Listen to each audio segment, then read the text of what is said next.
In what may be called a historical moment for India, the first tribal BJP presidential candidate, Droupadi Murmu, has been elevated to the highest administrative position of the 15th president of the country.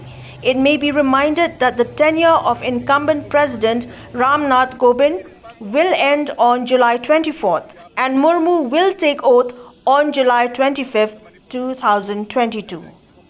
It is indeed a great and a historic moment in the history of this country, where the president's post is now being held by a tribal woman.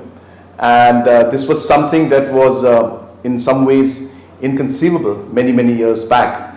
And today, the fact that this is happening shows how this great nation of ours is moving forward in the right direction.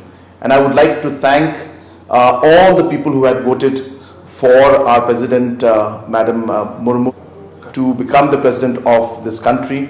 And also would like to thank the Prime Minister and the other leaders who have made this possible.